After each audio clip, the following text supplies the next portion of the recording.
So you say you need to close the gap so that you can get rid of your diastasis and heal your mommy tummy? Well, I've got news for you. That is a misconception held by many people, that when you gotta heal your diastasis recti and get rid of the mommy tummy, that you gotta close the gap. Well, guess what? The gap, it ain't all that. Keep watching, because I'm gonna show you today what is important when looking at the gap and when healing your diastasis recti.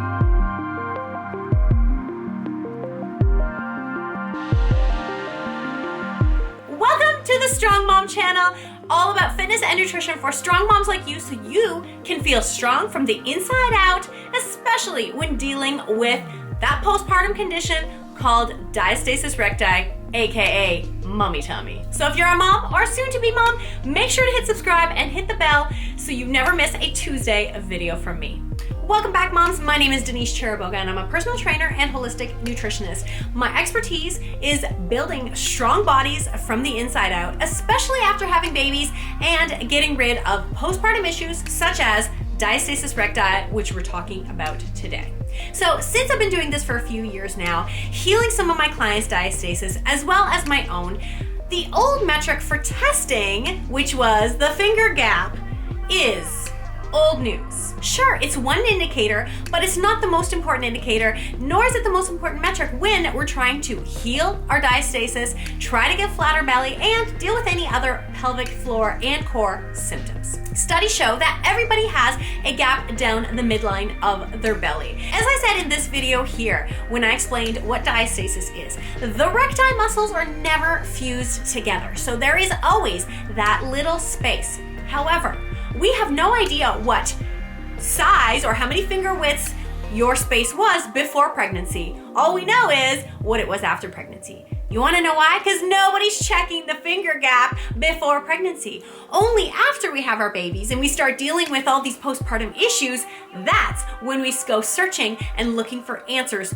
to the problem. So not only is the gap not a great indicator because we have no idea where we started pre-pregnancy, but also my 3-finger widths might be wider than your 3-finger widths. So whose finger rulers are we actually using here? The other thing is that finger width tells us nothing about the strength of our core. It tells us nothing about the strength, integrity, the tone of our connective tissue down the midline. So what does?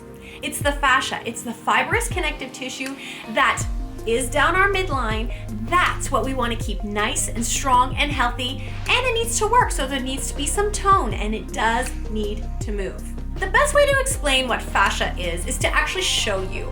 So I'm going to show you on this chicken thigh. And as I peel away the skin from the muscle, you'll see a transparent and shiny layer, and that is actually the fascia. That's the connective tissue that you will see on meats, and that is what we see in our own bodies. And this is what I'm getting to. That fascia down the linea alba tells us so much more and gives us such a better picture of the state of our diastasis than a simple finger gap test. Now, if you're unsure what I'm talking about, the gap test, you can check out here in this video that I did. But keep in mind, I don't talk anything about the strength of your fascia, so keep watching. So the fascia is so important in healing diastasis. We want to make sure that there is tension. We want to make sure there's integrity in the fascia. So here's what I mean by that. I want you to take a lie down on the ground and I want you to place your fingers in the midline of your belly. Start in your belly button and move your way up.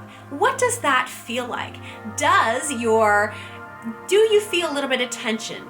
Do you feel your fingers give way? Are your fingers sinking into your belly? Or is there a bit of resistance? So obviously what we want to look for here is we want to feel resistance. We want to feel a nice springiness. We don't want our fingers to be sinking into our knuckles, for example. Check out this video by my girl Missy. She does a really great job of showing you her own diastasis. And you can see in the video that when she places her fingers up high, there is tension there. But as she gets lower, you'll see that her fingers sink in.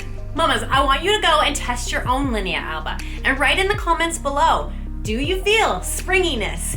Is there some tension? Or are your fingers sinking in? So the key to healing your diastasis and getting more connection here is by strengthening your deep core and your pelvic floor together so they're working as a team. So you're probably saying, okay, Denise, this is great. I don't have to worry about the width. The wider the width doesn't mean the worse it is, and the more narrow doesn't mean the better it is, and I need to have good connective tissue, but what does that mean for me now, and where do I go with this information? Well, I'm glad you asked, because where we go from here is we're gonna work our deep core and our pelvic floor together as a team. Now, if you remember from this video here, I taught you how to activate your deep core. That's your transversus abdominis. So I want you to go to that video and make sure you've got that down. And then you're going to hit the bell button, because in the next video, I'm gonna be showing you how to work the deep core and your pelvic floor, that's right, vagina muscles, together as one big cohesive team to help you get rid of your mommy tummy. Because without pelvic floor exercises, all those diastasis exercises that you're doing are for nothing if you don't engage your pelvic floor muscle as well. So cheers to teamwork.